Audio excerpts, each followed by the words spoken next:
Anthony, what are you bothering us for? You know we're trying to count our fiat up so we can buy some more than bitcoins, you mook. Bitcoins is a scam. Tom, you gonna let him get away with that?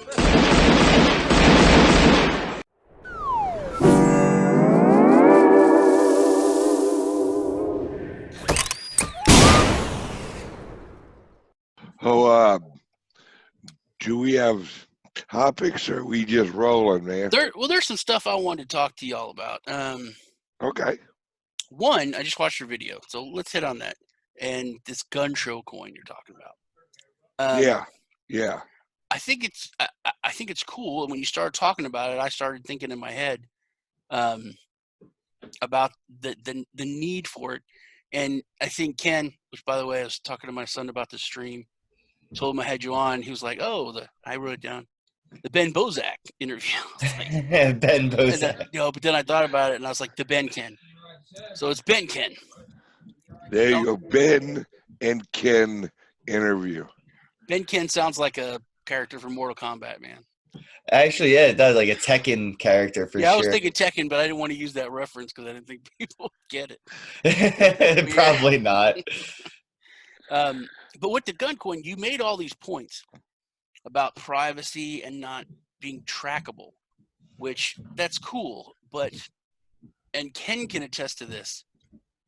I think one of the biggest needs and fears from people in that community, I guess you could say, is that it's the discrimination of payment processors that are stopping. In the weed industry, it's the same thing. You can be in a state where it's legal for you to have, purchase marijuana.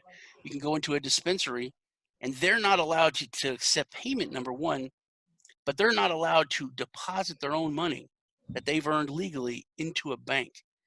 So, and they've done that in gun shows where they've raised the rates really high for them to accept payments, or they just won't accept payments at all. And also for those like mom and pop, where you get a gun dealer's license and you go set up your booth at those shows, and that's how you make your extra money and your side hustle, your retirement money, is going to those shows and just making a little bit of money every month. Those people are targeted and they're probably listed, but that's one of the biggest things I think that crypto in general is to give the entrepreneurs that whatever, to be able to that tool to be able to accept payments and not be at the mercy of payment processors or even the government. What do you guys think? Yeah, it's excuse me. It's really, cryptocurrencies are so many things to so many different people, and in an environment that is not popular with the authorities, cryptocurrencies are and actually can be utilized to express your freedom and interact around the authorities, which is good, because I'm pro freedom at all cost. Because whether you smoke marijuana or you like having a fully automatic weapon, and it's your choice to do that. Now, if you harm another individual with that weapon, well, that's another situation.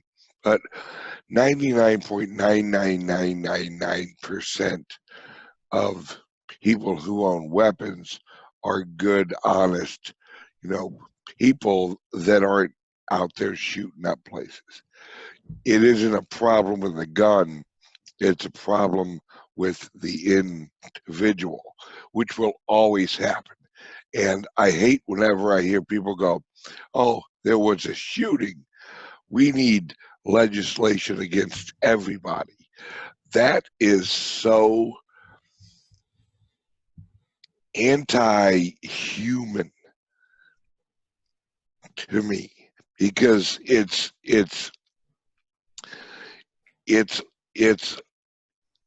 even beyond racism, because it isn't just a group or a quote unquote minority that you're placing restrictions on. It's all of humans in their right to protect themselves, or their right to ingest or do anything with their physical, presence here on Earth.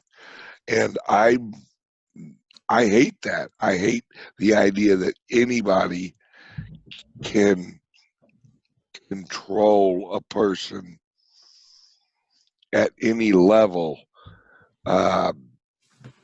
actually based on some imaginary idea that a law, an idea, or an opinion will actually protect society from some, erosion or whatever they think they're trying to do. And I think cryptos help with the ability to basically tell the authorities just to fuck off. Yeah, I mean, I could vibe with that a little bit if you want. Yeah. I mean, I might be more skeptical, unfortunately. I mean, yeah, crypto is great, but those powers that be, the regulators, are why you don't see Coinbase merchant, BitPay merchant, or BTC server, or whatever, any of these payment processors being accepted at gun weapons stores or cannabis dispensaries. They don't want to work with them either. That high risk, they don't want them to accept Bitcoin through these payment processors that exist today. It's because they regulate the payment processors like Coinbase merchant and BTC pay and all these. They're regulated too. So it's great. Bitcoin's awesome, or all these cryptocurrencies, and this technology is great, but they can still suffocate it through regulations. If they say that you can't accept Bitcoin at a dispensary, dispensaries aren't going to be accepting crypto or Bitcoin or anything. Maybe they'll just stick to their cash. And that's why we're probably not seeing many of these, dispensaries saying, hey, we accept Bitcoin. Well, two taboos don't make a right.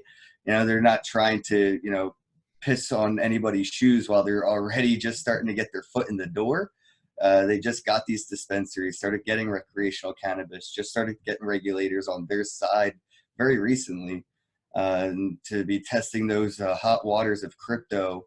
I think it may be too much, of a personal risk. And then you don't have anybody as a merchant, service provider saying, hey, we'll work with you. So, we have to start, maybe getting, BitPay and Coinbase merchant and BTC server and these payment process and merchant solution providers in this space to reach out and start cooperating with the disenfranchised industries in the legacy business world. That's where it's going to start. I don't think that you're going to see a mom and pop own their own wallet. They're going to look for custodial solutions similar to the Visa solutions that they've had, or the cash on hand solutions that they have. So, I mean, I'm just saying, like, yeah, all these things are great, but I'm not very, I'm cynical, I guess. I'm not, very like sunshine and rainbows about this, because those industries are disenfranchised very heavily by the payment processing world and at the federal level. So it could be a lot longer than, seeing Walmart accept Bitcoin before we see, gun stores and cannabis dispensaries accepting it. Well, I think when it comes to the gun shows, which what I was talking about, it's a lot different because it falls under the Second Amendment. Gun shows are different, and they're even different from gun stores. Gun stores, and if you're a licensed gun dealer, you are That's what the license means. You're regulated. But especially in Texas, and I know some other states have other regulations or kind of gags on stuff. But in Texas, it's very, very easy. If you're an individual, you can rent a booth at a gun show. I mean, it was weird. I've only bought like 2 guns at a gun show from individuals, and they didn't even want to give me a receipt. There was no paperwork, but I gave them the money, and they're like, "Here you go, man, take it easy." And I'm like, "Well, don't I need to fill the form out?" They're like, "No, I'm not a licensed dealer. I just bought this booth for $20 for the day." And I was like, "Well, can I have a receipt?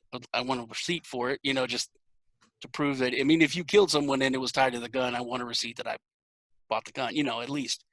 But I had to ask for that. In those instances, cryptocurrency is more than perfect. You know what I mean? Yeah, but right now their solution alternative is PayPal, Venmo. I mean, there's things that do work, better that they can use that they are. That's the truth of it. I mean, I'm a crypto maximalist. That's what I do. Is well, I you know use a little bit crypto more. all day. You know a little bit more about Potcoin, isn't that? And I know Tokes. I talked to Michael from Tokes. That's what they were kind of really aiming to do, is to take away the shackles from people trying to start, and also not making these people a target. When it comes to the dispensaries and stuff, they have shitloads of cash, and they've created. I mean, they wanted to. Yeah, but they don't feel like they're going from shackles to a shackle-free environment. It's just shackles to new shackles that look shiny. That's they're cuter shackles, better shackles. They still feel shackled to the technology or to that currency, like a Tokes or a Potcoin. Their suppliers don't accept it. Their employees don't accept it. Their landlord won't accept it. It's not an ecosystem yet. Until then, yeah, now they're just went from one shackled environment to another. Yeah, hang on 1 second. Apparently the FBI they thought they'd switch on my phone. Yeah. I completely agree with what Ken explained, that Walmart will accept Litecoin and like Bitcoin before these like marijuana dispensaries and stuff like that, because they're like, all right, we're just now kind of sort of legit. We're legit locally, but still federal. We're criminals, but we're okay here apparently. They don't want to rock a boat that's already halfway full of water. Like being a hooker in Vegas. Well, that's the funny thing you mentioned. Vegas is cannabis is huge there, and Bitcoin is tax exempt. You would think that cannabis dispensaries would be embracing Bitcoin for these reasons, but it's also those reasons that are unfortunately keeping them out of it. And I call this the boogeyman. They call it regulations, but it's really just the boogeyman. There are no regulations yet that are holding anybody back. It's the potential implemented regulations that might exist. But isn't that really shining a light on what the reality is? If there's that fear of it from that industry, hey man, we better not mess with this just because. So there's that threat. You know what I mean? Well, until they're pushed into a corner. Now that they're a thing, you see these dispensaries getting raided, their cash being stolen by the FBI when they get raided, their supplies getting stolen. They're eventually going to get pushed into a corner where the risk and reward balances out more. But right now, it's still profitable. It's in their profit margins to be raided once a month, and they can afford that. Well, I have a friend of mine whose family owns like 2 dispensaries, and it's ridiculous how much money they make. But they're like peace-loving hippies, and they've had to create this environment of bulletproof stores, armed guards, because they have to have a safe full of a buttload of cash. You know what I mean?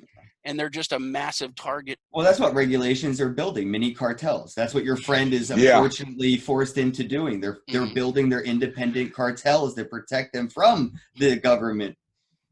Yeah, it's if you look back in history basically legislation only creates pockets that,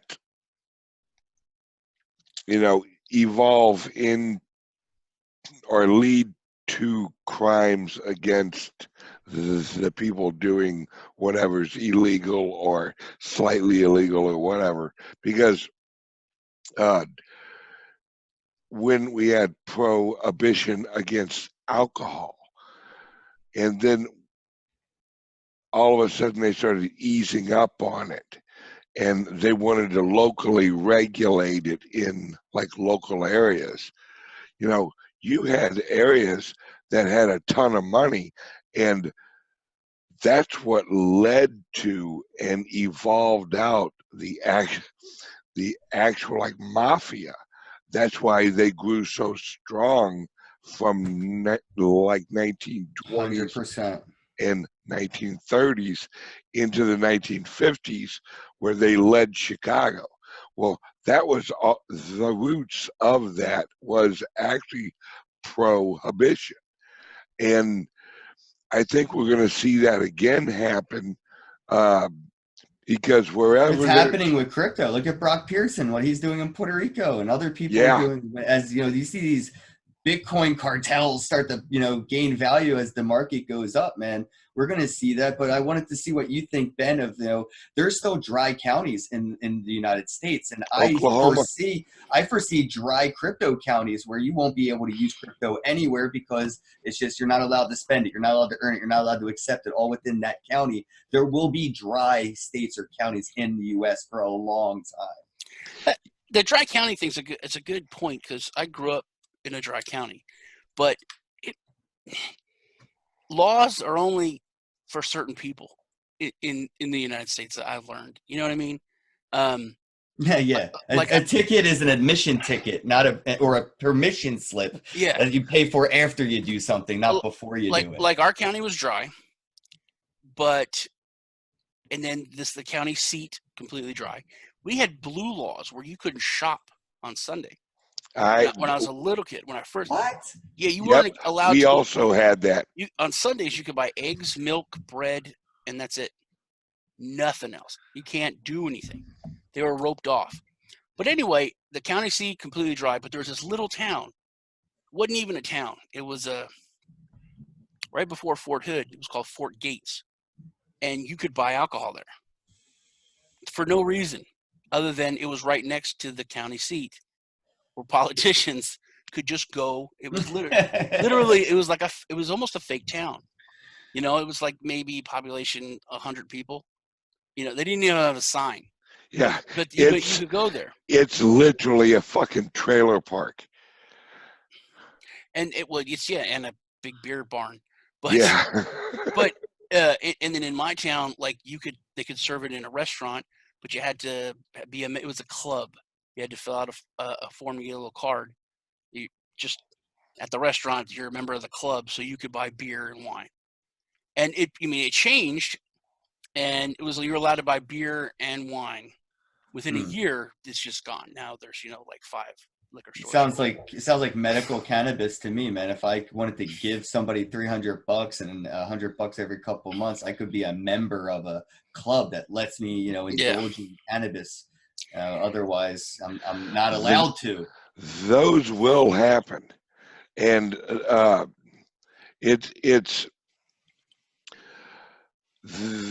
there's pros and cons to living in America. The pros, which are dwindling, are our freedoms, and the cons are that our structure is actually based on decentralization, based on cultural geographic areas. So in the old days, it worked great because all trade was basically local. It was very rare that you you received any goods that weren't within maybe 40 miles of where you lived. You just couldn't actually get them. Well, now we live in a global, economy where you hop on eBay or Amazon and you can have whatever you want shipped here in a couple days. Well, in a way, that's helped people and it's hurt them at the same time, because now there is no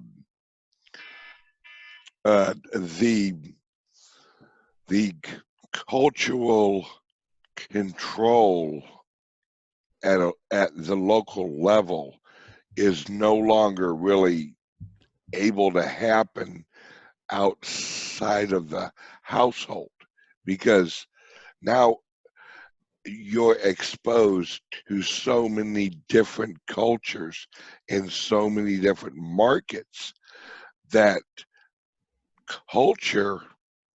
local culture, which influences your local legislation, is going away.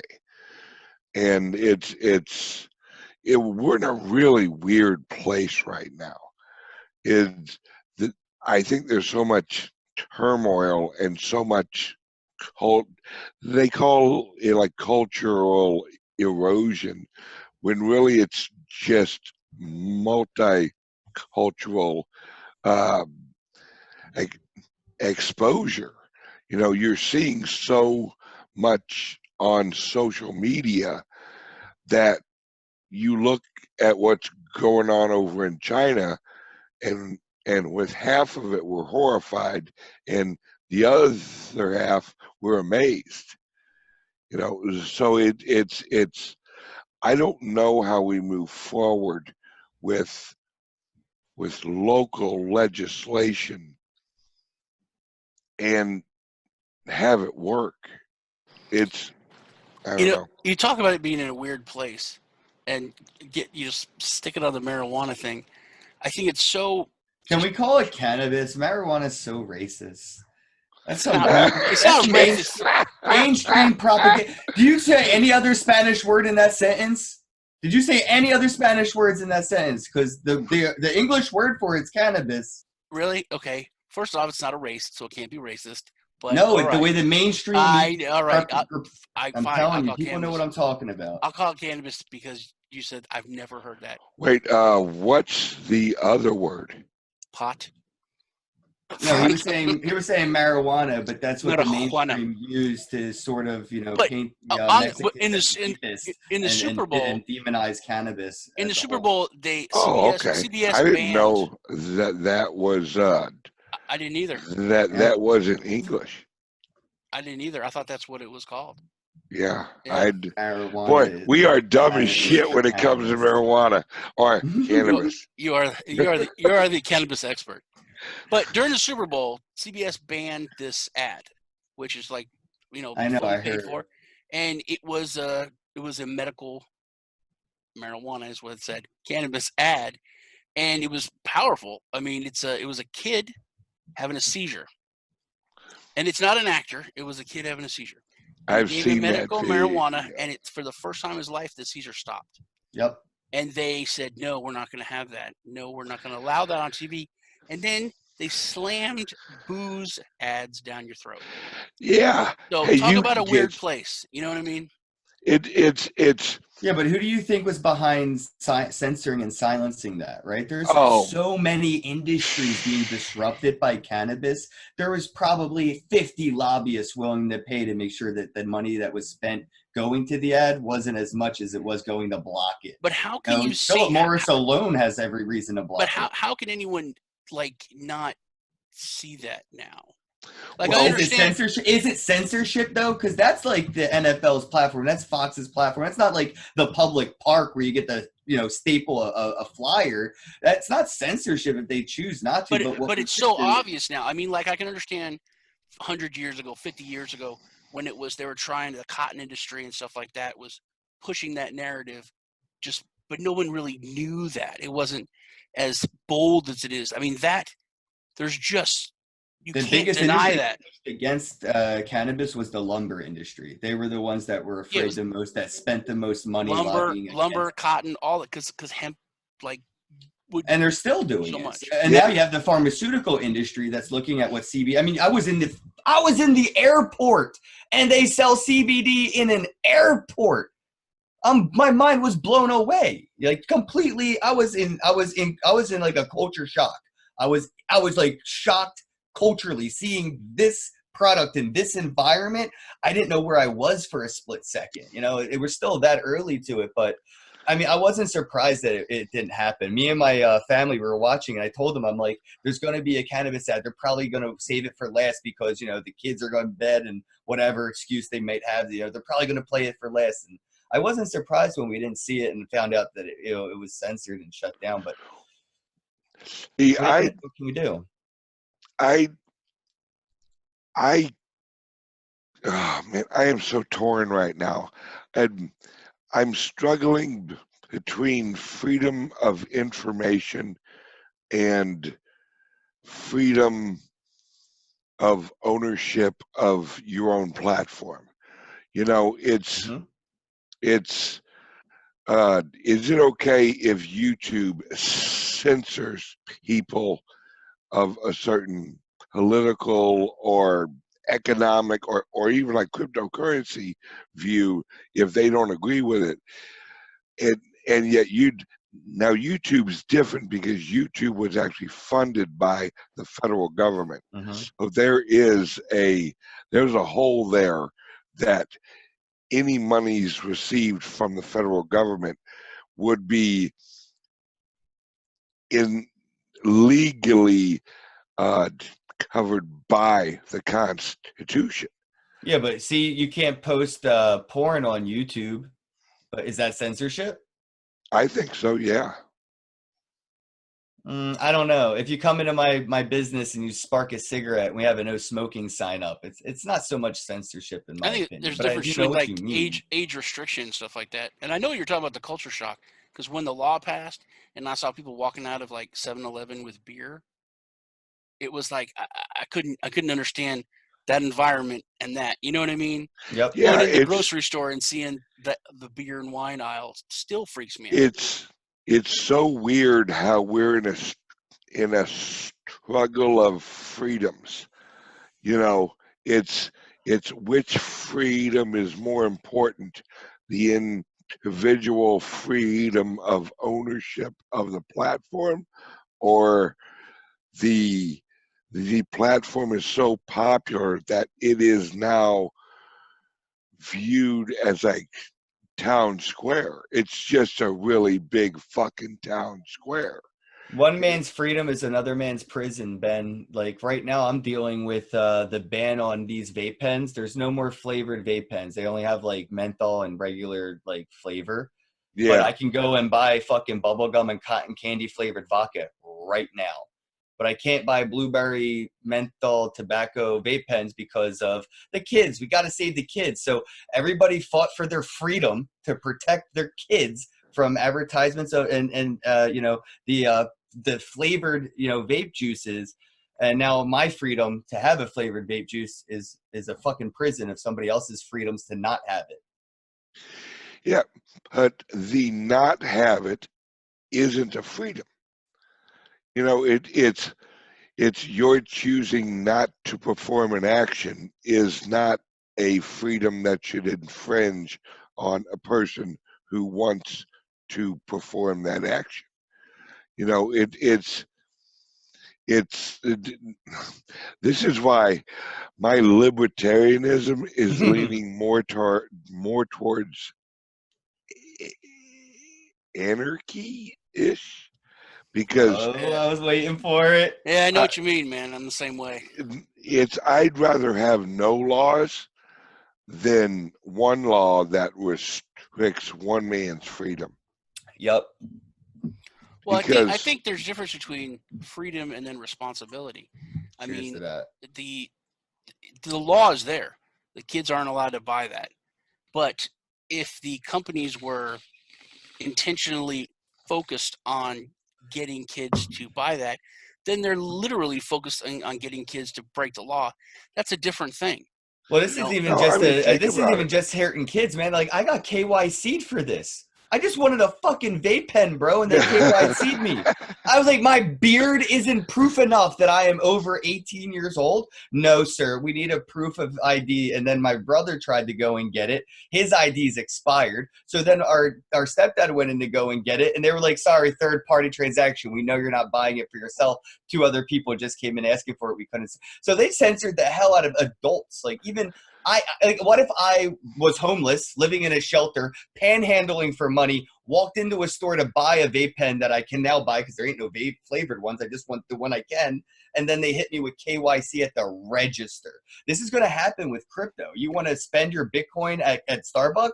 We got to scan your driver's license. Then you can pay for it, because I can't track your Bitcoin, but I can track your transaction through your driver's license. This is why health insurance is going to be a fucking shit show for millennials, because they're all lying, saying that they don't smoke, that they go to the gym. And Visa is going to be like, no, your driver's license was scanned 100,000 times buying Newport menthols. You've been lying. Sorry. Every penny you gave your health insurance, we're keeping it. And everything said we were going to do for you now that you need us, we're not. Yeah.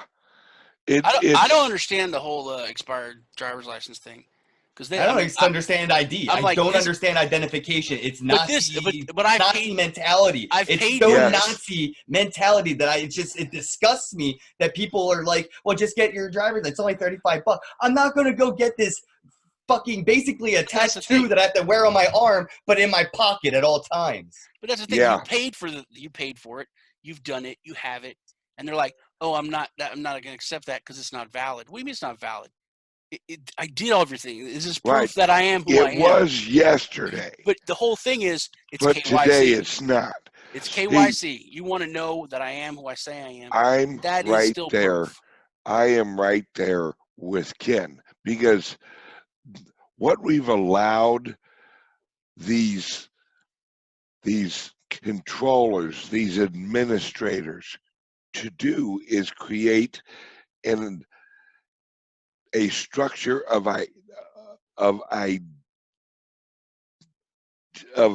control, using the illusion of convenience and the illusion of our identities. It's conformity through conditioning. Yeah, and exactly. In the old days, you had one name. You had a first name, right? But then I would actually be Ben, son of Thomas, right? And now we got our first name, our middle name, and our last name. And that right there, as soon as you're born, they print out a fucking receipt that you were born, and that's your birth certificate. And this tracks all the way back. There's a whole legal structure of like maritime law that moved into after the Civil War. They construct this whole other,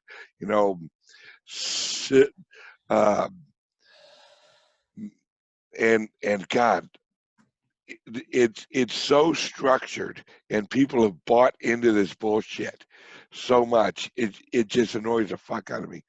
We live in a country that the country is a corporation, and that every other country that is aligned with this corporation that we call the U.S. government, we're citizens of the USA. Now, what that means in a legal term is we're basically employees of the fucking structure. And it's I hate when people argue for civil rights. No, fuck that. You have natural rights that you're born with, that God gave you. Civil rights are not rights. They are privileges that the government has issued you. That's what licensing is. when they give you a driver's license, they are allowing you to perform an act that in natural law you can perform the freedom of motion naturally. You can move in whatever means you want naturally. But because of this legal structure that we live in, that we've been lied into, that we drive down the road, and if our machine that we purchased was going slightly too fast, somebody has the right to rob you. And that's what pisses me off, is our great grandfathers would have lost their shit over somebody telling them that they can't do anything, you know. And yet we go to the grocery store, or we drive down the road, and somebody with a little metal badge fucking pulls us over, and in a deep voice trained to instill a sense of authority over you, tells you that you've done something so fucking horrible that now I need part of your labor that you fucking worked for. And it's shit like that that made, man, I was born in the wrong time. 1776 was my fucking day. I got to go back. I got to travel back in time. Hitting on that, I wanted to talk on taxes. I posted this. I'm sure y'all have seen it. I think we both liked it. But I was doing my son's taxes, and I got the pop-up, have you got any crypto or digital currencies? But yeah, it was Ken, you made the point, like, what's a digital currency? And I was like, it's like V-Bucks in Fortnite. All those kids are going to get raided by the FBI. But it's on the taxes. So and I thought about it, and I was like, crypto is so niche, so small, so new, that this question on people's taxes could be the first time they really hear about cryptocurrency. Yeah, you talk about a killer app.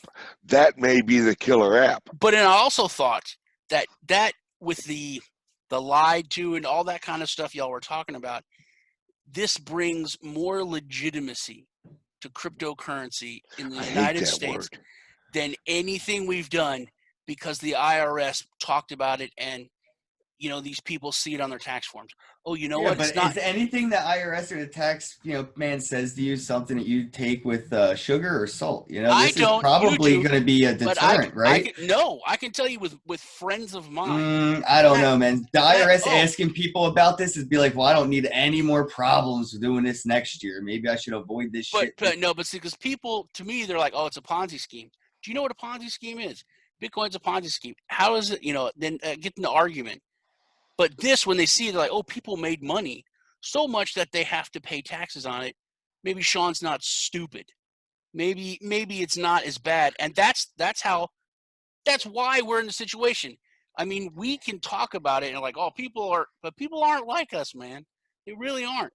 That's why we're all in the situation we're in overall. Yeah. I guess that angle would be in the ears of the beholder, whether or not they look at it as a pro or a con on that actual pop-up. I have friends. Like if you're in a free clinic and you see an ad for like a drink or something you never really seen before, I'm just saying the environment in which you first are advertised to something may be how you perceive it. It may not be like a billboard on the highway as much as it's a graffiti on the side of a building. You know what I mean? That's all I'm saying. No, and I think you're right. If you're in a kind of crappy bar and you're in there fucking taking a piss, and you see a phone number for, Susie Q, gives good head, then you walk outside and you meet Susie Q. She may be a wonderful woman, but you've already got a perception of Susie That's Q. a good point. It's Well, I mean, last year we could see the numbers, right? Like how many people there were that were KYC with like Coinbase that actually went through with paying their taxes, and it was a very small number of people that actually opted in. I did. I don't know how to do taxes. They didn't teach me how to do it in high school. I don't really know how to. And when I went to H&R Block and asked them if they could figure it out, they didn't know what to do. So I did as much as I could. So I never did my taxes since I got into Bitcoin. And I probably never will, because the only tax I believe in is the transaction fee tax. That's the truest taxation with representation, period. And if the federal government wants to get involved, they could run a node. They could start mining, and they'll get all the tax they want from me every time I do something. Yeah. Yeah, I have no problem with a national sales tax. Same. It's when you link my labor with the fucking taxation because that is slavery in itself. Exactly. It's just what level of slavery. That's where I resonated the most with Trump. Like, a lot of people gave him shit, but I'm like, this dude's on a podium running for president, and he just bragged about never paying, like, income tax. Like, bravo. Yeah. Like, bravo, sir. Well, that's how it's set up. The system's set up to try to pay the least amount that you have to. It's just, and he Look, was why like, can Amazon get away with it, but I can't, is what I'm saying. My cousin they know how to play the game. Just found out, like, Amazon got over $100 million in government grant after making, like, billions of dollars in profits. They made billions of dollars in profits, and then they got hundreds of millions of dollars in government money. Why am I paying tax? Can you really be mad at Amazon? Not really, because that's what Trump said. He's like, right. Why are you mad at me? It's the system that's messed up. Even the playing field. It's messed up. Even that playing field. That's what crypto does. I know the system's messed up because I didn't pay taxes and I got a bunch of money. That's just literally like Bezos coming out and saying that.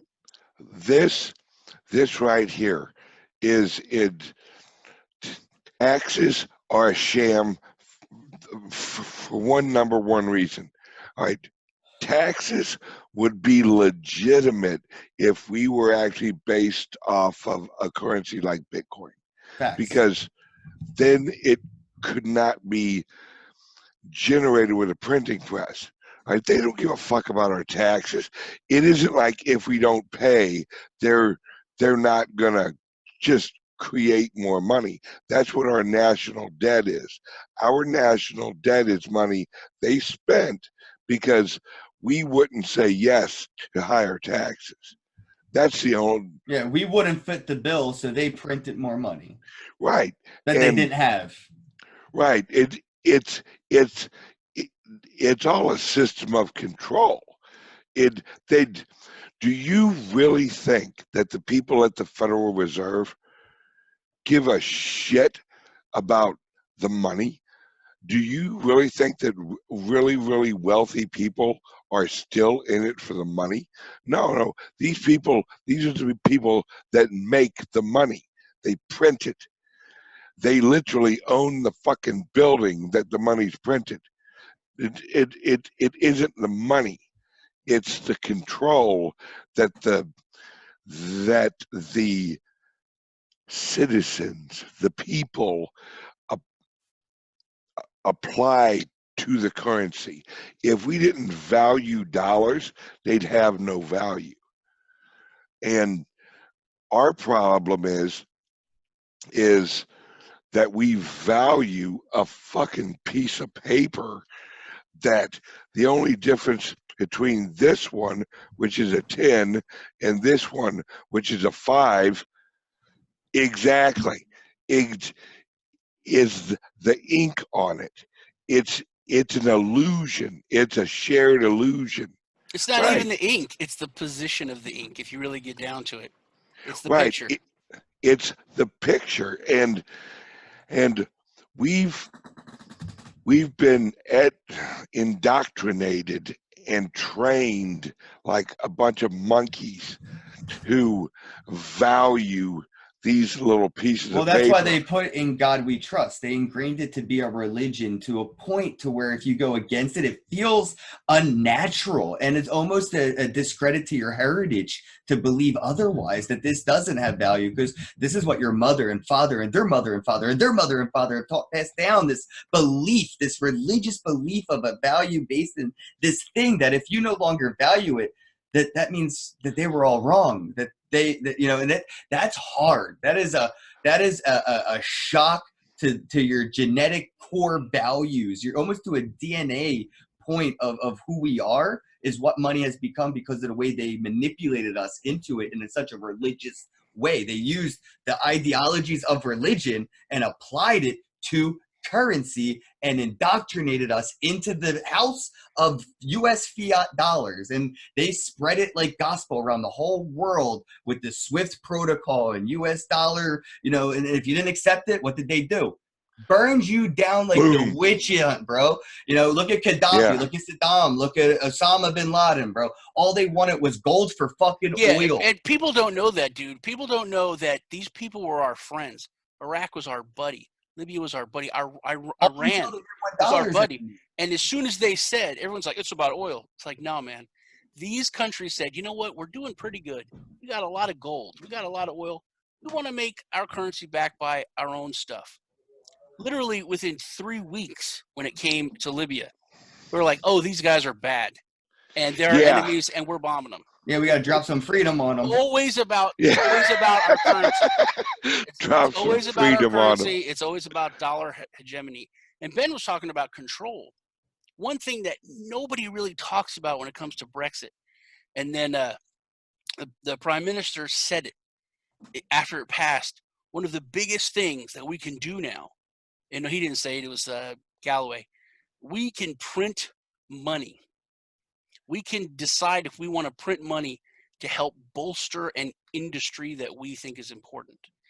So if the steel industry is falling down, we can print money to pump into that industry so that we can compete with other steel industries to keep our country strong.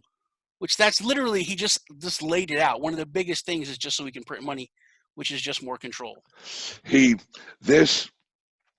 This is the crux of it all. We are all house cats, right? It's just we're all different minded house cats. Like my cat's living the fucking dream, right? The cat loves its captivity. Now you bring another cat in here, that cat will rip the curtains apart trying to get free. It's the individual. Like, we value our freedom. And there are people that are so happy in their slavery that they would kill other people to keep themselves the majority Stockholm citizens. It's Stockholm citizens. That's what it is. Yeah, and I catch hell from some of like my military friends because when I lay out the truth of World War I and truth of World War II, they get pissed because their grandfathers died there, and I understand that, but I'm like, bro, you although your grandfather's heart may have been, support the country and wrapped in patriotism, you have to understand that patriotism is just propaganda wrapped in a flag. The idea of America is freedom. That's what I actually believe in. And please, somebody let me know if we've changed that. Because if we've changed it, then I got a fucking problem. Because if the idea of America is that we control the world with our brand of freedom, then I'm anti-fucking American all of a sudden, you know? Well, I think And what we don't realize, and everyone's guilty of this, everyone thinks that the way they think or what they know is similar to the masses or similar to normal people. And we, the three of us especially, need to realize we're not. We are not normal. And most people don't know the things that you know because everything has been controlled for so long. There's people that still think the US dollar is backed by gold. oh yeah, I ran into those. Oh, my Uber driver recently just had that conversation with me, and some girl. Oh, this is great. Coming home from the Bitcoin week in Miami, there was a Bitcoin ATM machine. I think it was a coin flip Bitcoin ATM. It was right there in the airport as people were getting in line to get on the airplane, and some girl was talking about, like, she's probably 22, 24-ish, talking to her friends about Bitcoin and how, like, how money's backed by gold and Bitcoin's not backed by anything. And I'm just like, this is a 20-something-year-old's perspective on money, not even like my grandpa, but like a millennial's perspective of the dollar is still, it's backed by gold. Yeah. The thing is, like I said, it's control. Like Ben said, education's been controlled for a long time. I remember it was like a couple of years ago, this school system bought these history books, and they had in the history book that Trump was racist, hated Mexicans, and spoke out. I mean, it was really, really over sensationalized. But the thing is that if these little kids that are, 8, if they read that, and let's say that textbook's going to be in the school for 5 to 10 years. Let's say Trump got assassinated, and then there's some 8-year-old 5 years from now reading the book. Oh, that makes sense. That's why that guy was assassinated. And that's just education, man. And that's how they would grow up. That's what they would have read. And whether it's true or whether it's not, when you're taught a certain thing, you believe that's what it is because you have no reason to believe otherwise. And people have been misled or not taught so much for the past few decades that whenever you can't really have a true conversation, you have to like teach them first, and then people think you're nuts. You know what I mean? They're like, well, Bitcoin's not backed by anything.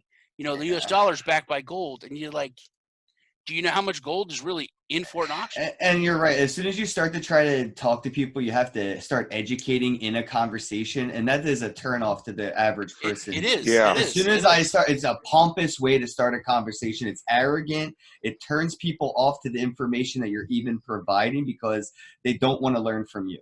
You're not that source. They haven't appointed you, and they haven't given you that respect yet. So now you're giving them information, maybe accurate, maybe detailed, maybe very well thought out, and they're not taking it. They're digesting it very differently. And you don't want to come off as confrontational or, the other way. It is tough, but your deposits are insured by the FDIC. The FDIC can only cover like 3% of deposits. That's all the money it has.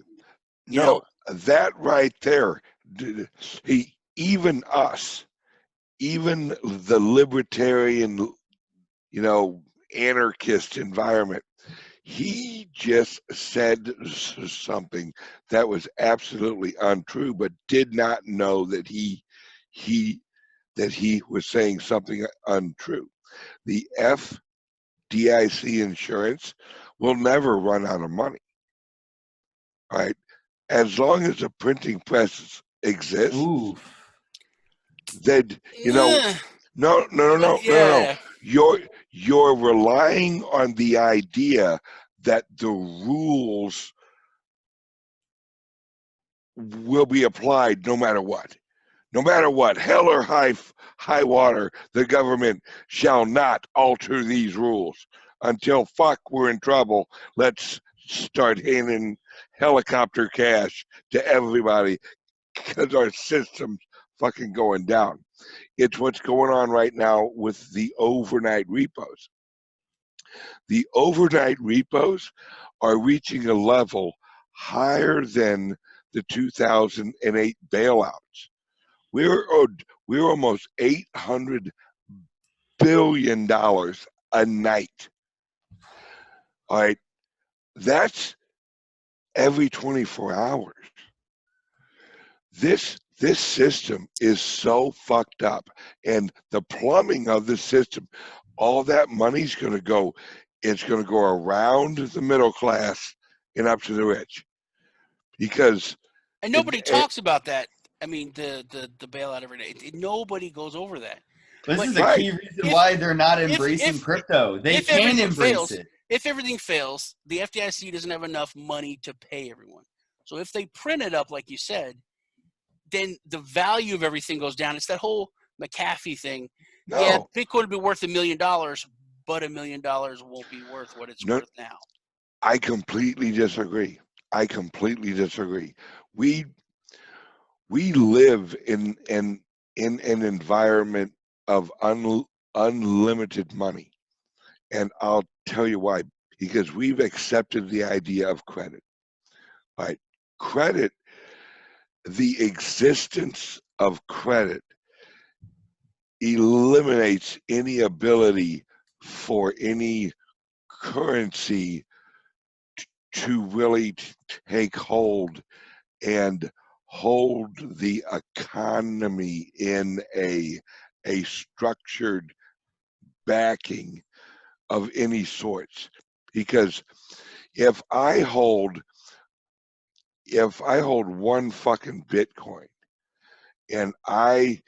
and Sean wants to borrow money from Ken, and Sean's like, hey Ben, can I borrow like a little Bitcoin, and I'm like, yeah, I'll give you 1/10 of a Bitcoin. Well, then he actually takes that 1/10 of a Bitcoin and asks Ken, hey dude, I got 1/10 of a Bitcoin. I know you want one whole fucking Bitcoin for your car, but I got 1/10. Can I get the rest on payments? Well, it's that environment of credit. There is no way to restrict the actual currency, no matter what the currency is, because it's granting value in trust. It's trusting and exchanging value for a trust, and it's that's why this is all such an illusion.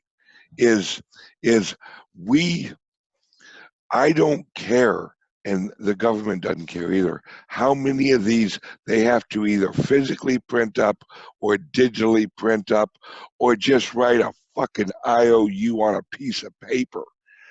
Whatever will keep the system working, they'll do it. There's not a law that they're going to hold themselves to that's going to bring down their system. They're not going to go, well, that FDIC, we got a hard limit. A perfect example is the debt limit.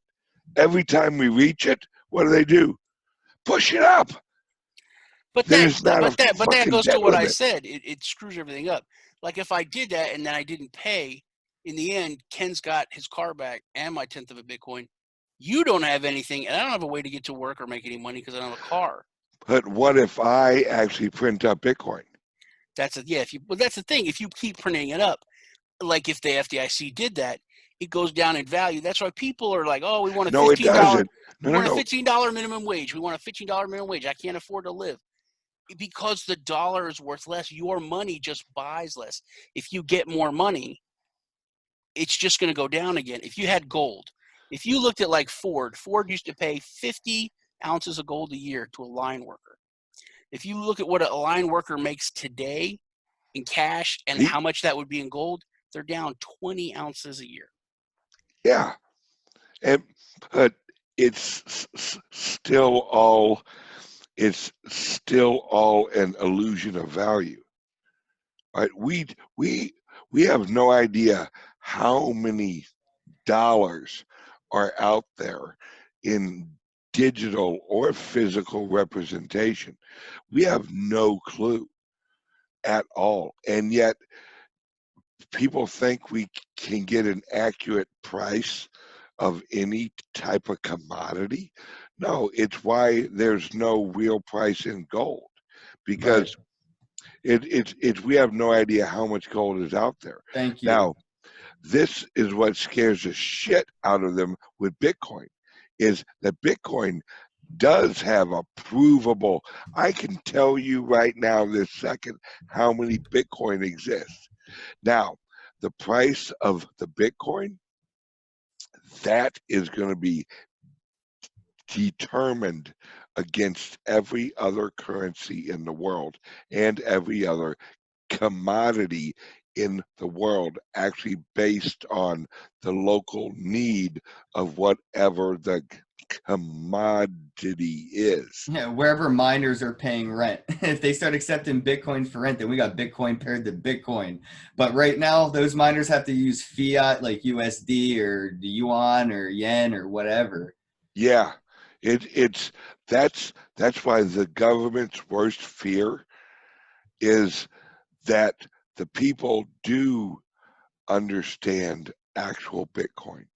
But the problem we have is that we've got the answer for people that don't give a fuck about the answer. Yeah, we're answering people that aren't even asking a question. That's a fact. Right. And it annoys them, it definitely, gets too in their face with it, and they're conditioned, and I would say they're, what's the word? They're apathetic, desensitized. The only hope, the environment they're in, they're just desensitized to it. Yep. The only hope we have is greed. We have to hope that Bitcoin goes up so much that it piques the greed in people. That's what happened in 2017. It wasn't that all of a sudden these people went, oh fuck, blockchain, decentralized currency is the way of the future because of the code that Satoshi Nakamoto. No, fuck that. They were like, wait, I can make money? I can get rich quick? They could give two fucks about what they were buying as long as the next day they could sell it for more. It's. Well, I think that's what people do understand. That was me. I knew about Bitcoin. I bought Bitcoin. I've thrown away probably 20, 30 Bitcoin with a computer. I bought Bitcoin to buy a shirt, and it was terrible. It was so, and my son tried to explain what it was. I was like, this is dumb. What do you mean? You just, I can make a bunch of, no, you can't. Mining and block. I'm like, look, man, no, this is stupid.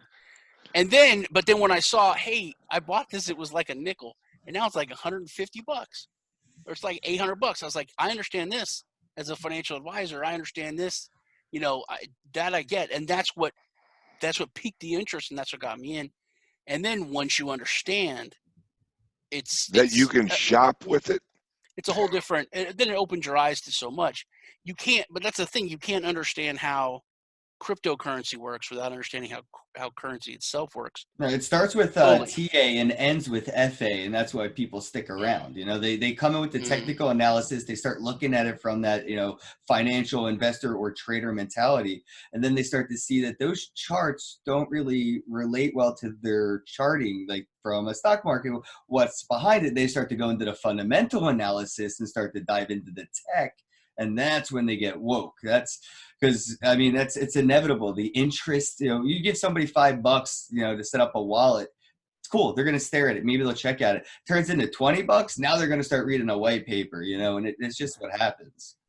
Yeah. It's the greed that and that's just human nature, if that's why I was all about the Lambo Land, memes and stuff. That's what's going to get the people's attention, is the opportunity to get a Lambo from working at McDonald's. That's going to pique the mainstream's Trojan horse of getting into educating themselves and doing their own research. It's almost like we're trolling people into waking up, Yeah, and I had friends and family members that were just, nah, it's stupid. Nah, you dumb internet money. Hey, I heard it hit 13,000. Yeah.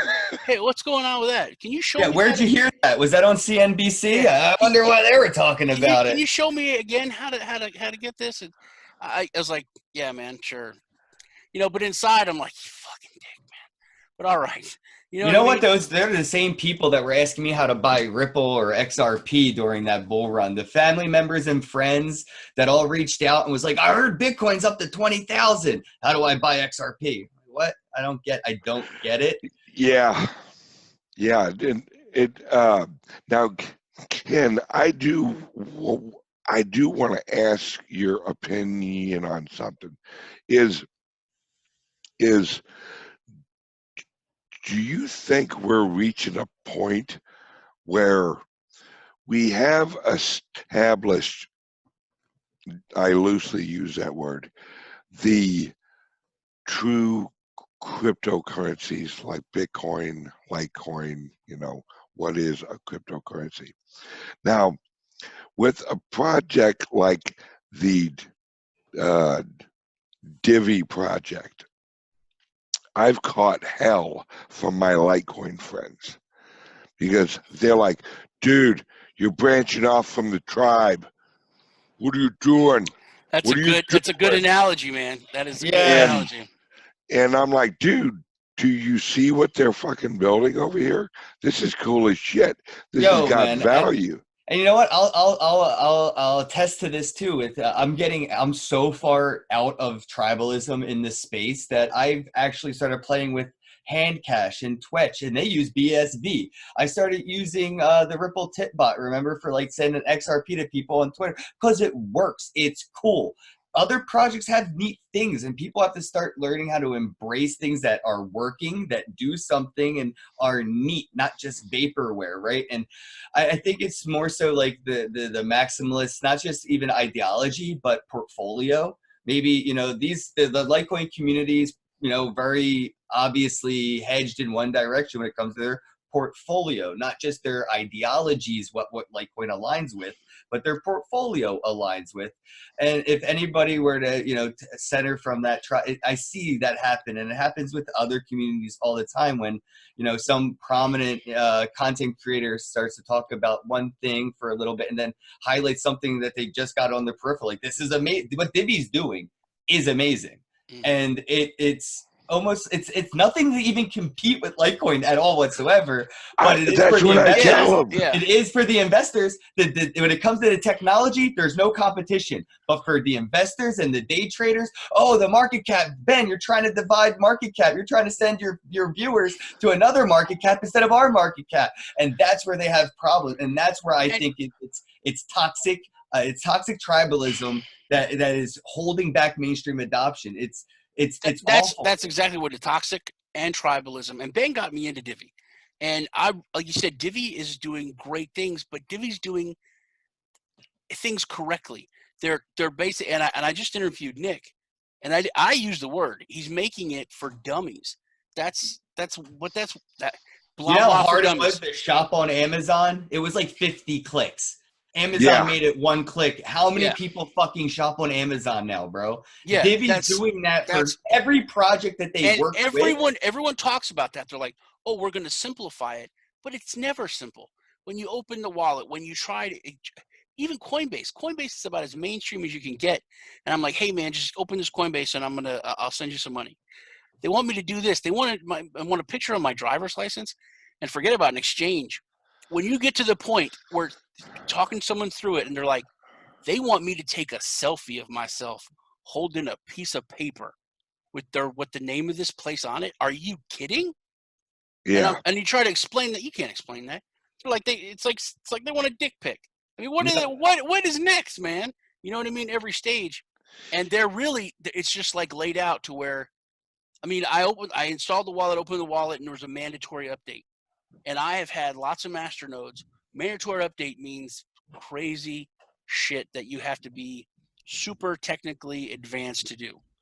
You have to be able to go into the system. You have to move files over. And I clicked, and it was updated. And I was like, that's not it. That's not really it. And it was. So they're doing it the way that everyone talked about they wanted to do it. But this is the problem that I think Divi has that's unique, that a lot of projects, and I feel like Monarch may have this as well because of how many services, features, and partnerships Monarch has. Other wallets don't really fucks with Monarch. You don't really see the engagement as much as you do. Like on Twitter, you'll see other wallets engaging with each other and shit. Monarch's doing it too big. They're like scaring other wallets, and Divi's scaring other projects they're not even in competition with. And they're also kind of freaking out other Masternode projects, even though what Divi is making it easier for these other Masternode projects to exist and have, you know, Masternode holders and people stake. It's still scaring them because Divi is a Masternode on its own. So it's a very unique, double-sided sword of, yes, this project's technology could benefit our platform, but also supporting it may have our investors divide that portfolio I was talking about earlier. Now they may not just be Dash Masternode holders, right? Maybe now they're holding some Divi Masternodes and Dash Masternodes because of how easy Divi made everything. So it's a very unique issue about that's what a lot of these projects are going to run into, that are actually doing something, doing it so well that people are freaking out that have no even right to be freaked out by how successful they are. But it is toxic, and it's just bad. Yeah, it's Henry Ford did not invent the automobile, but he shouldn't have figured out how to make it easy.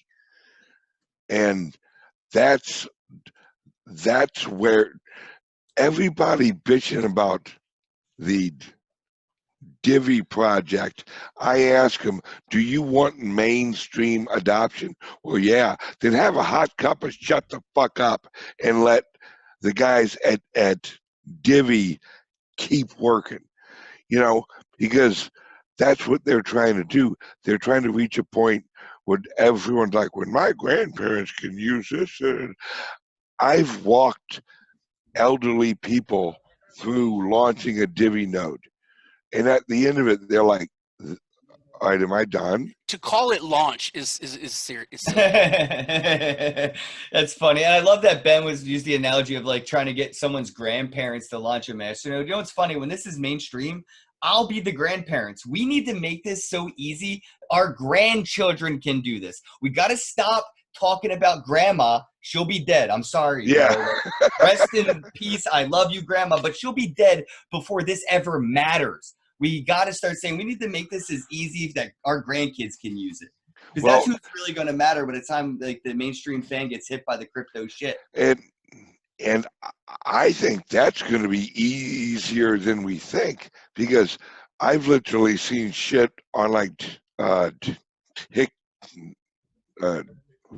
TikTok or whatever that app is, where they got a 2-year-old flying through a fucking iPhone like he fucking invented it, you know. And I'm watching this going, this kid is literally like going through this thing like he's a freaking programmer, and he's 2. It's the environment that he's being raised in that his brain is adapting to. And because humans, and we can go woo-woo if you want to, humans run on predictive algorithms. That's what our brains, the waves, are predictive algorithms. Our brains are quantum computers that are already always processing hypothetical situations. And this 2-year-old's brain is so in sync with the algorithm of this electronic device that it now can flow through the user interface easier on an iPhone than you give him some Lego blocks and he'll have a worse time with the Lego blocks than the fucking iPhone, because the Lego blocks are not are not working with his brain, and they're just laying there, where the user interface has actually been programmed to work in sequence with the human algorithm in our brains. So as soon as he reaches a point where he may get slightly confused, the algorithmic program of the program will probably have been tested and kicked and ran through human, testing, where it would say the average human would swipe left, and the kid would learn that. It's why when you play a video game,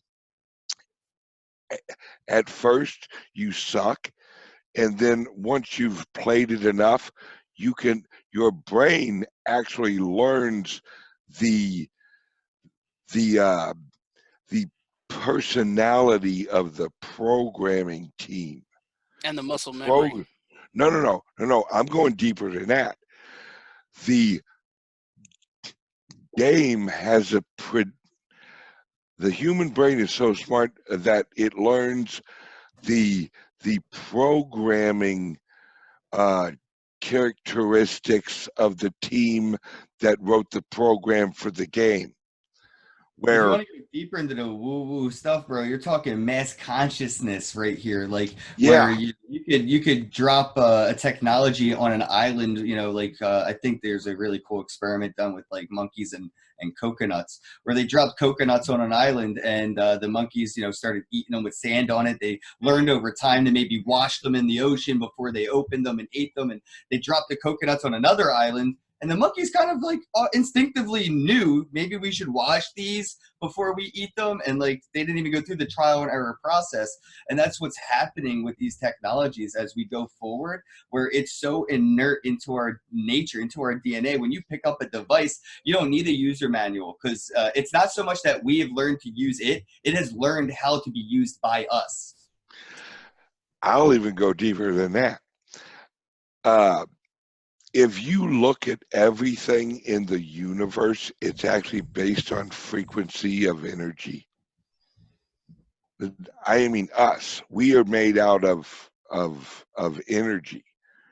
And that energy is actually set at a certain frequency for each of us. And so I think, and this is my personal belief, that there is a collective consciousness that we all are. We have the answer to the question before we even ask the question, if another human has the answer. Right. That's that quantum computer in our brain you're talking about, thinking ahead, getting the answers from other places, because the questions were already asked and answered earlier on. We're just pulling from that spiritual, for lack of a better word, database. Yeah, it's I think it's why in my shows sometimes I go a little woo-woo, and I tell the viewers, you don't realize how magical you really are. You are magic. You just don't realize it. Yep, we're in a simulation, and Bitcoin is the in-game currency. If you use the word magic, and that was like used first, and then magic turned to science, and it's that evolution of it. And then spirituality. Now I think we're at that next level where spirituality and science, it's hard to know where some of it, because you can look at something and it's spirituals. The universe works this way, but the universe works this way, and then you understand more it's scientific, to where it becomes not so much believing it because of faith, but believing it because that there are certain frequencies, that there are certain eddies, that there are stuff like that. Like you're friends with someone because a lot of those things align. And if it's happened to me a lot. Like, I'll know if a friend of mine's knocking on the door, and part of it could be because of the way they knock or whatever. But you just know it in the back of your head. One of the weirdest things is, like, my best friend, hadn't seen him for probably 2 years.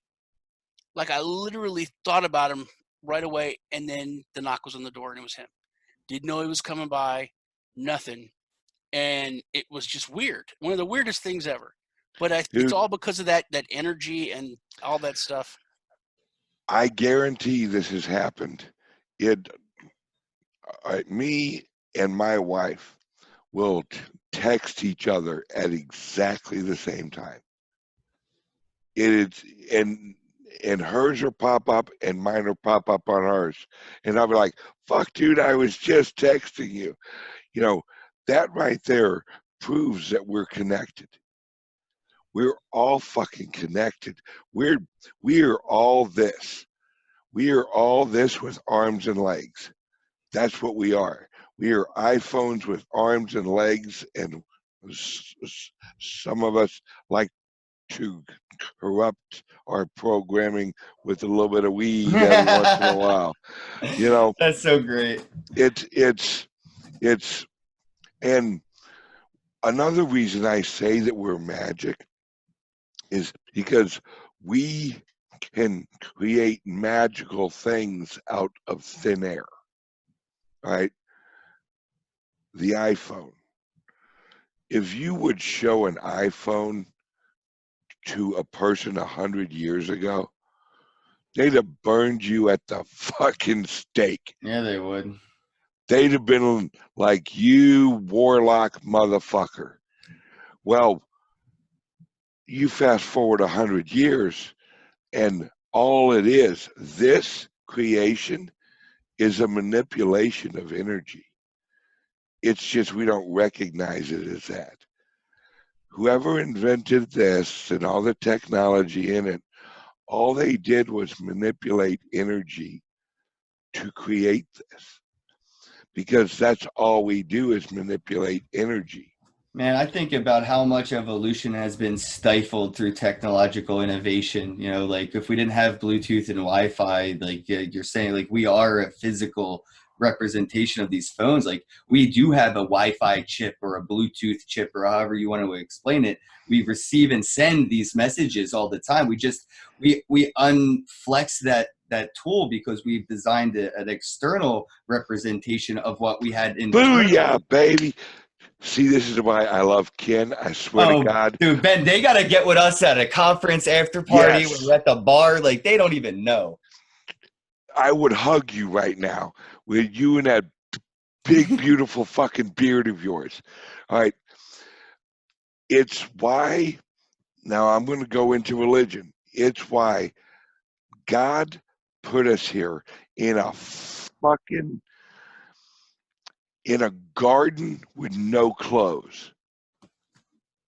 And because we didn't need anything else. Would the earth shall provide, you know, and all we did was we ate and we fucked. Now somebody tell me how we fucking improved on that. All right. Now we got drama of social anxiety and all this shit. We got to deal with our iPhones going off every 10 minutes. We're sitting there complaining about a government restricting our freedom when God put us here with not a piece of clothing on next to a woman without a piece of clothing on and told us to go fuck her and make more of us. And I'm like, all right, that sounds great. Now, what we've done is we had those abilities. If you read the Old Testament, right, the Old Testament, they talked about that. They talked about the communications of the angels. They talked about the soul of the mother and the soul of the child and all this other shit. That was all real. We still can do it. But, and I'm going to go Illuminati on you. The people that know about that have dumbed us down, so we don't. Yep. We think that this life ends when we quit breathing. Oh, and then they demonize the ideology of it by making it a joke through mainstream media. Oh, you know, you believe in that? Oh, you must be a crazy person, or you must be stupid, or you're meditating into this. You're trying to tap into that, or you're doing this. And I get that with like a lot of people about psychedelics and stuff, where I'm like, well, yeah, obviously I like to have fun, but I respect these properties and I try to utilize them to defluoride my water, so to speak, you know, like, and wake up that which has been put to sleep through all these external tools and things to that effect. And people are afraid of it because of, I think, that stigma behind it, even like personal, like not even saying it out loud, but like you're self-biased. Even if you start to express internal belief into something outside of that, you start to judge yourself and suppress it so much that you don't even give society a chance to embrace that or deter you from exploring it. Well, knowledge is power. And if you don't have the knowledge to do something, but you have a tool to do it, you still don't know how to do it. And friends of mine make this point. Like, I have a friend who knows nothing about technology. Like, he doesn't know how to, he literally knows more than I do, more than anyone does about Siri, because he can't open an app on his phone. He can only tell the phone what to do, but he's tried everything. He's like, Siri, suck my dick. Siri, cook me the sandwich. He'll try anything, so he knows all the things that Siri can do. But he always makes the point of like, yeah, but you can't fix this. You can't, you can't fix your wiring in your house. I could do that. You couldn't do this. Kids today can't do this. It's got to the point where they stopped teaching kids how to write. They just were dependent on the keyboard. That they didn't even teach cursive in school for like the past 10 years. It's just coming back.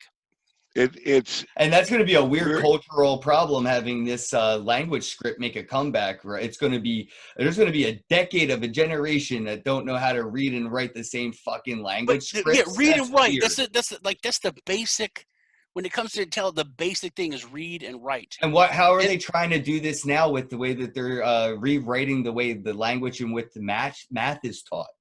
Well, they're trying to separate us in conversation. No, but they're trying to separate a conversation with math as the language and the manipulation of how you express that language, right? Math is a language. They're creating a whole new language for math that's going to leave a barrier between fucking 3 living generations and the only one living at the moment that's utilizing it. It's going to be messy when they become the adults in the room. That is the breakaway civilization. Yep. That has actually been. They're decoupling it, exactly. Yeah. It's one of the elites. I can't remember. I can't remember which one it was, but he said his number one goal in life was to make sure that the children were completely different from their parents by the end of his life, because what they want to do is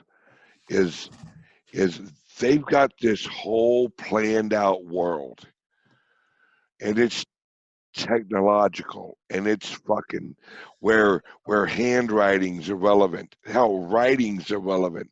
You'll exactly like your friend. Fuck me and my wife do it. Hey Echo, set a timer for 20 minutes. We're talking into the air and shit's listening to us and interacting with us. That's the future. These ink pens, I wouldn't invest in a fucking ink pen company. They're going away, and there's going to be a breakaway, and it's going to be our children and grandchildren that look back on us like we were fucking Neanderthals dragging our knuckles on the ground. And it's that 2-year-old that flies through the fucking iPhone that's going to look at me and probably 10 years ago, what do you mean? Why would you use this? Well, that's how the mainstream discredits generational education. Look at how families used to be before government intervention, where families were governments. You would live with your grandparents and the grandchildren. You would have a colony. You would have the farmers in the family, the meters, the hunters, the gatherers, and society was intentionally designed to separate families from one another. Now it's gotten to the point to where I don't have a clue what my grandfather taught my father, not even a little bit. I mean, I'm sure my grandfather knew how to balance a checkbook. He might have taught my dad. My dad never got around to me because, it wasn't I needed to be 18, blah, blah, blah, whatever. And the education that we are taught, and then we look at our elders like deities, and then, we discredit them immediately. You can't use a fucking iPhone?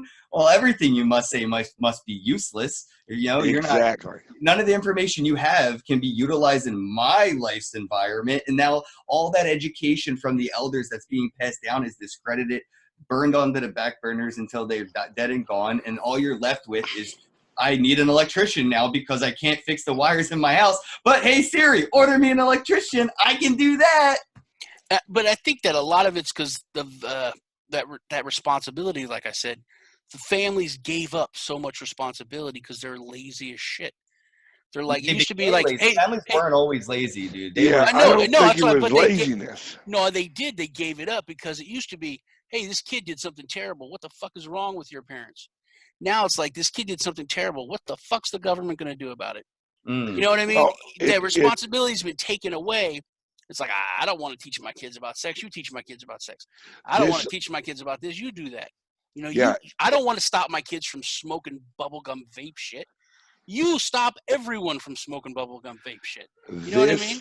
This links with the currency, though. This all originates at the fucking currency because they've actually devalued our currency where it reached the point where in a traditional older family, you had a father that would go out and work, and you had a mother that would teach the cultural lessons to the children, and then we reached a point where a dollar wasn't, couldn't actually purchase what it used to, and culturally, all of a sudden, you weren't cool unless your wife wore this certain jacket or you drove this certain car. And they created the environment using television and advertising, this whole idea of fucking keeping up with the Joneses, when our grandfathers would always say, fuck the Joneses, let them fucking do what they do and I'll do what I do, and neither shall cross each other's path. And they were happier. Yeah, they were happier because my wife, she just read a book called The Art of Not Giving a Fuck. And after she got done reading it, she goes, this is you. This is literally, you could have written this book, because I lived my life not giving a fuck what anybody else says. And I'm one of the happiest people in the world, because I wake up in the morning, I hop on Twitter, I have people from Litecoin telling me I'm the worst motherfucker that ever motherfucked. Then but 1 month ago, you had them for months telling you how awesome you are, man. Yeah, and what keeps me sane, what keeps me happy, is I don't give a fuck, because my happiness does not revolve around anyone else's approval or fucking disapproval of my choices, because I will pursue my happiness how I see fit. If you like it, great. If you don't, great. I'm not going to give a fuck one way or the other. And it's not that I don't value your opinion. I just may not apply it to my life, and I'll smile while I'm doing it. Right. You won't let anyone else's opinion affect you. And that's, you made the perfect point, man. People, and I know a lot of people that don't have the ability to understand this, and it frustrates me, but you're responsible for your own happiness. So many people, they don't want to do that. They just want other people to make them happy, or their happiness is dependent on other people, and they'll never be happy. so many people's unhappiness comes from other people's happiness now. I think it's like you find people miserable because of the people they follow being happy. And now you're only unhappy because you're seeing other people happy. It makes no sense, but it's because you're being subjected to unrealistic lifestyle from every and anybody that uses the internet. No one's posting, you know, like, got my dick caught in the zipper this morning fucking post. They're posting, oh, I just woke up on the beach. I'm having a margarita with the missus with her feet in the sand. That's the lifestyle that's perpetuated. I'm going to show you my feet, not my dick, because it's covered with ice because I fucking pulled it up in the zipper. And people see this and they're like, well, why isn't my life always great all the time when, you know, Ben and Ken is everybody's posting these amazing. That's the it's not just that people have. It isn't just. It's so false. We live in this society where people only post not just the best stuff, but the embellished best stuff, and you see it on social media. Oh yeah, whenever they have the perfect relationship and everything's great, and then after a month it's like, oh my God, it's terrible. He was actually this way, she was this way. Like, what the hell? You're blindsided, and they're like, well, we just didn't want to post that. It's like, you know, so you really can't take what people say. And Phil in the chat said that, Ben, you don't need people's validation, which is another big thing. This is what's holding people back from Bitcoin. They're seeing the success of others who have entered earlier and using that as a point of envy or resentment towards the technology. Or maybe they got in at the all-time highs and now they had to withstand a bear market that other people, like, I got in at $400. I'm still not mad, but there's so many people that are hurt because they got in over 10 grand. So it's like there's different perspectives there, and that perpetuation, the way that all this is digested by the individual is that way. It's really independent. Hey, and I'm gonna have to hop off here soon. I actually want to close with this. You choose to be happy or sad. It's life is walking into a bunch of different rooms. If you walk into every room looking for a negative, you'll find it. If you walk into every room looking for a positive, you'll find it. Look for the good things in life, and you'll have a happier life.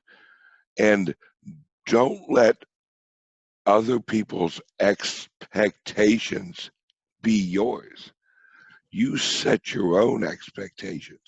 Ned, like, there's no one that can hurt my feelings because, number one, growing up as a kid, I had a horrible speech impediment. And really? I had, oh yeah, I know it's weird, isn't it? and I had grown adults that were telling me that I was retarded and that I would probably never get married, and that's okay. Your mom loves you and you can live with your mom. And the whole time my brain was outworking their brain. I just didn't talk. And then as I got older, and really my grandfather is who taught me how not to give a fuck. And God bless him for that. And then I started to realize as I got older that my ability to think was so much sharper than 99% of the people around me. Like, they reacted so slow to life that it would frustrate me. And what I had done is that when I was younger, my brain was trapped inside, or no, my thoughts were trapped inside my brain, where my brain learned how to argue against itself. And that made my brain work so quickly that now, whenever I do a video, or whenever I have a conversation with, I've had conversations with these people who have like PhDs in economics, and I will have them chasing their fucking tail with Keynesian economic theory and Austrian economic theory, where at the end of it they're like, "Wait, you never graduated high school?" And then I'm like, "Yep, never got put in that box." I want you to go over your the meetup you're having in Texas before you go. Oh yeah. Before he starts that, I wanted to say, Ben, you ever think that you've probably spent a large portion of your youth in silence meditating? That's why that internal conversation, that was meditation. That's introspective, man. Introspective. And a lot of I actually, when I started podcasting and doing that, Joe Rogan's the reason I started podcasting. So I obviously was listening to his kooky ass way before I started even my first live stream. But it was I meditate before I go live or do things. I try to like smoke a little bit, tap out, sit down, and internalize the conversation before I even have my guest on the show. I've already had 10 conversations with that guest internally, and I can use that AI to keep the conversation going with like playing chess almost. And I just wanted to say, like, maybe you should check out adult meditation, because as a child, maybe you were doing it subconsciously without actually intentionally going into a meditative process. Well, I do. It's just I pray. That is my meditation, and right. And what I've learned is that prayer brings you the same result as meditation. Mm-hmm. Because when I pray, the justification of my prayers being quote unquote answered or acknowledged by God is I have a feeling of peace. And I've also talked with people that are not religious who just meditate, and they meditate themselves into a feeling of peace. Same. I found that I could find my own internal God and get answers from God, which is myself, which is my own voice, but it's such a deep and long and internal journey to find it. Like I've understood what people mean by prayer and getting answered. I'm like, yeah, that's meditation. That's self-meditate. That's you, and then be your own God. Meditate, pray, internalize.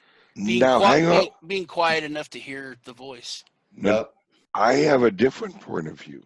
I think that when you meditate and you pray,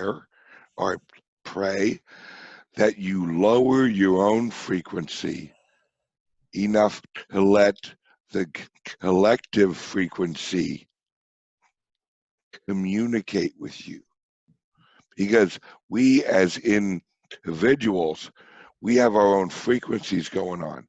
Well, when you slow yourself down, instead of actually being the violent frequency against everything else, you're letting the collective energies of the universe infiltrate your aura, and that is at peace. Right. Turning off your speaker and turning on your microphone, so to speak. Yeah. And it's that feeling of like calmness is the hum of the other collective consciousness around the universe, and you blend in with the universe, and that's your feeling of calm. And that's why you get the answers, because we're all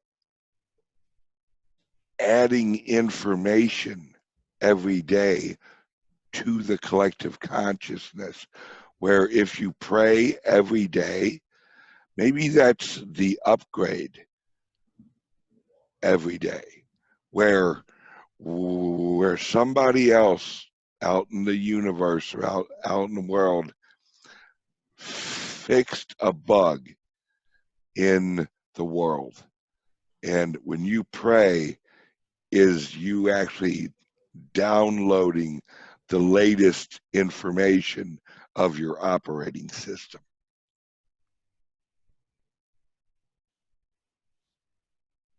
You dig?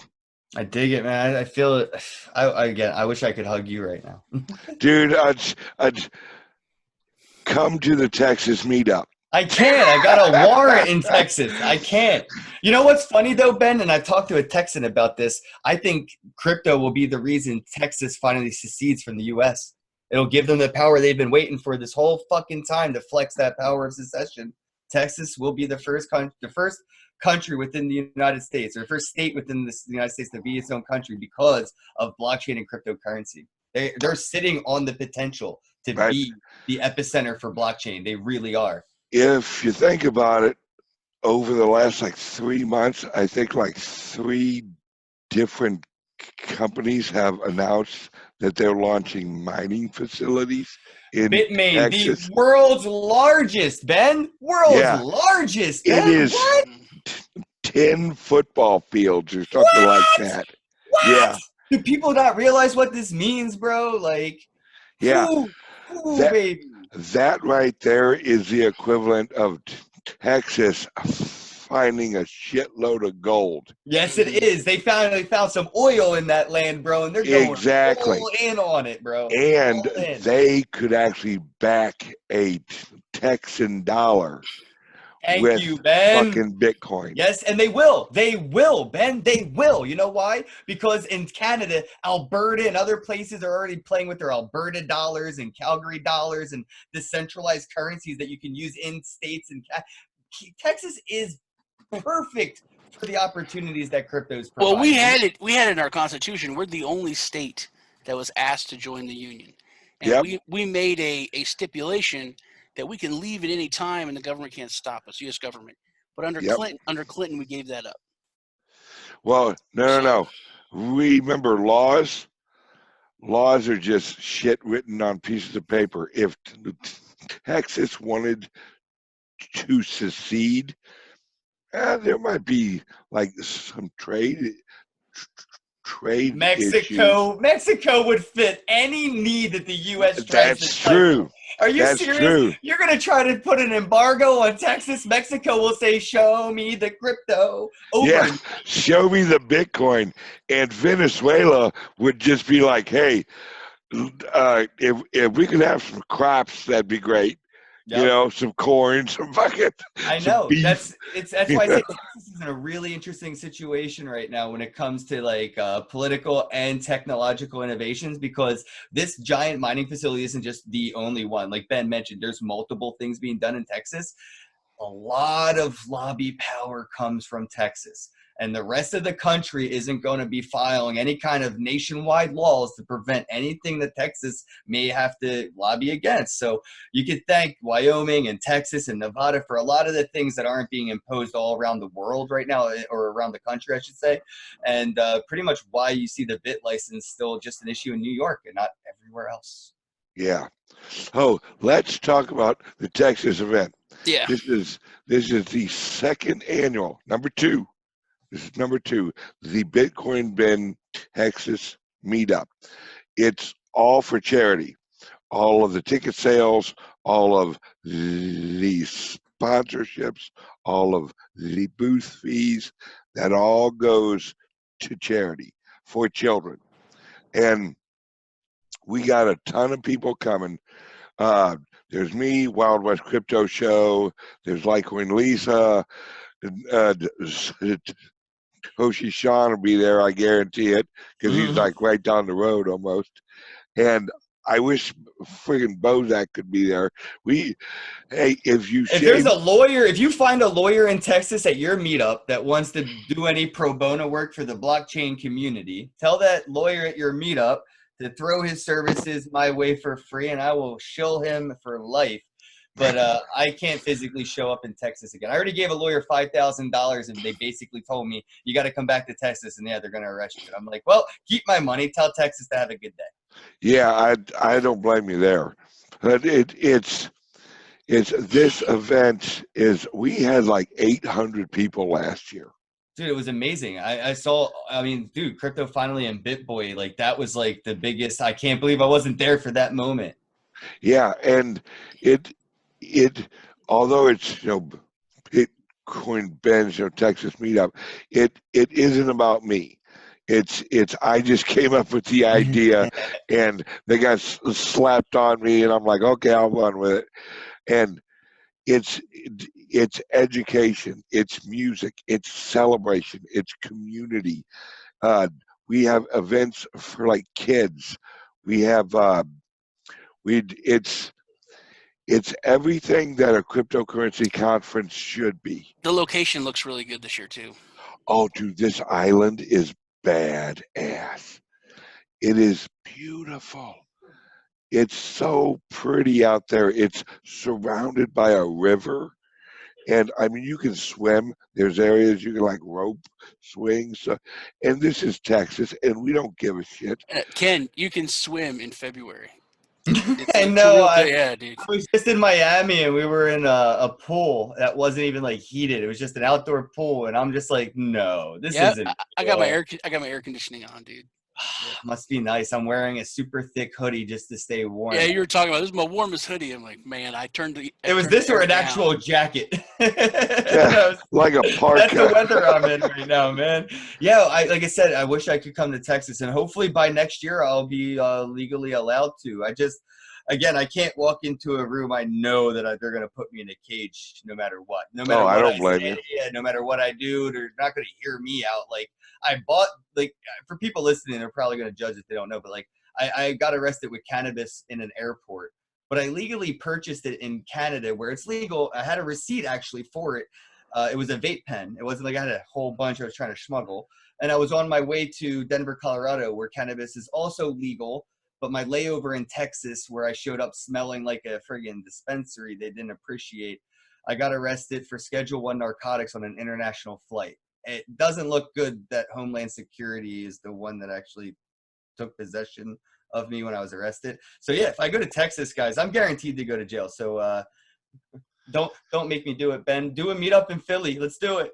Hey, that's in the plans. Yes. There will be a Ken Bosak and Bitcoin Ben meetup in Philly. And this event, check it out at www.bitcoinbentexasmeetup.com. And it's all for charity. Tickets are only $20.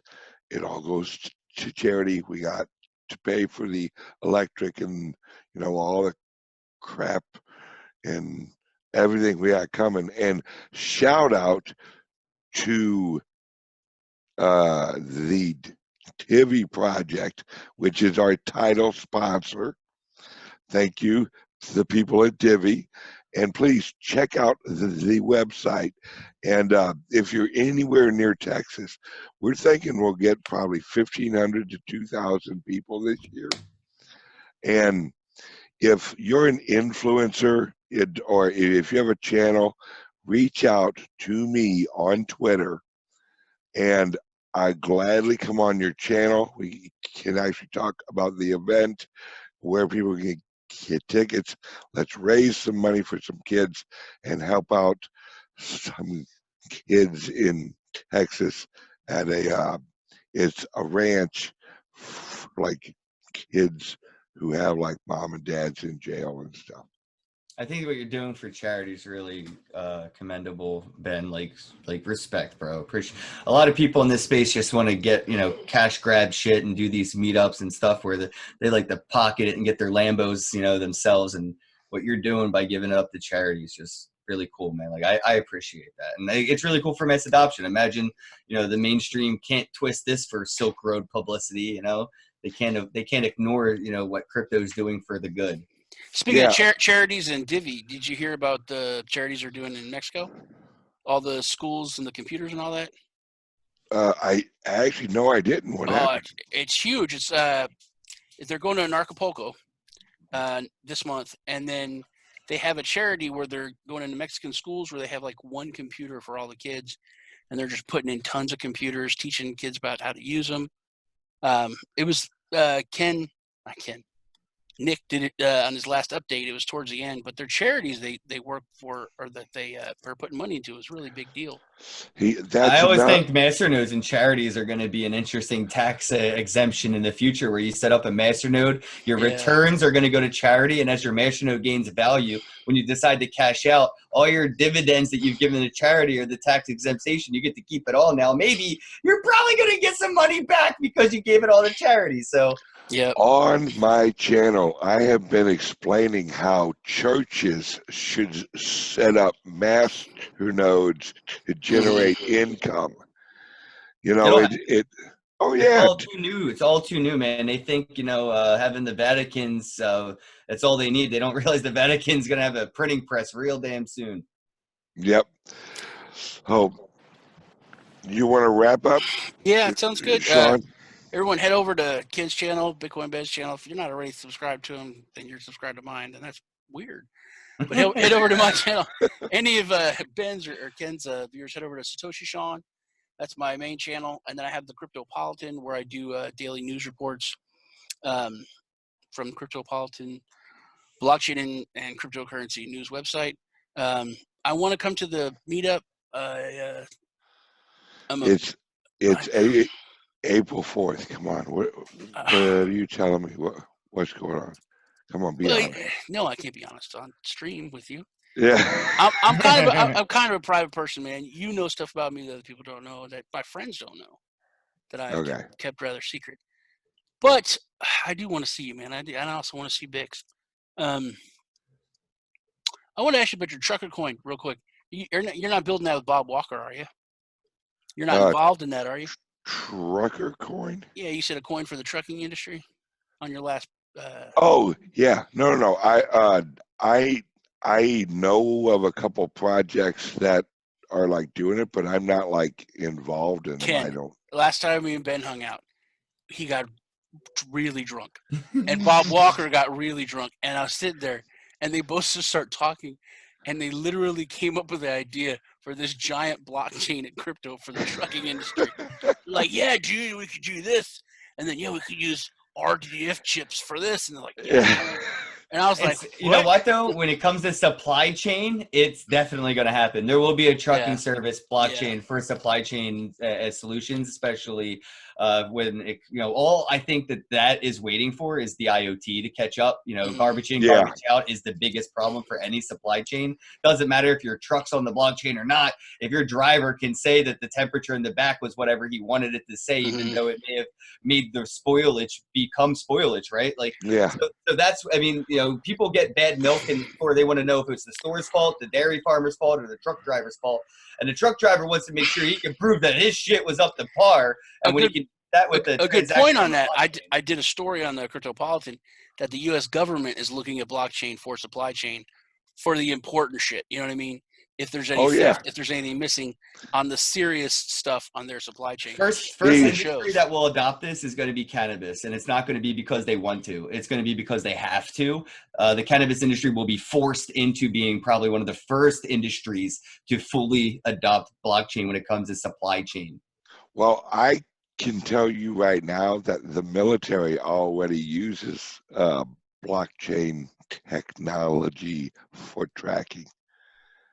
And ironically, it's going to sound kind of crazy, they use it in their personnel software where they track the actual soldiers and the personnel. It's just like the Shaw 256 came from the military industrial complex. They've been using blockchain on personnel tracking for years now. Yep. Mm-hmm. They're testing it for voting in the military right now too, so people overseas can finally vote. In presidential elections and even local elections, like governors and mayors of their municipal where they're based out of, and maybe in their Iran they can vote. They're using the SHA-256 encryption voting method, and that's predating Bitcoin. They've been working on that. See, this is why we can't all get together, because we never shut up. Yeah, I can do this all day. I tell everybody my superpower is hostage of negotiation, and I turn every guest into like a captive, and they're happy about it. They have like Stockholm syndrome as a guest on a podcast. I'm so good at that. When I first started, before we started this, I was like, I'm gonna be 30 minutes. I'm gonna make this 30 minutes. I'm gonna be on top of it. Good fucking luck. I wrote shit down. I'm like, I'm gonna hit these topics, and Ben's like, we got topics. I'm like, yeah, we got topics. I'm ready. 2 hours in, man. Yeah. What topics? What we probably touch on one. Yeah. All right, guys. I do gotta run. All right, let's wrap things up here, guys. Thanks for having me, man. Much appreciated. Everybody have a day. Love you, brother. Love Mr. you too, Bosak, you know I love you, bro. And everyone, as Mr. Ken Bosak would say, have a day. Take care, y'all.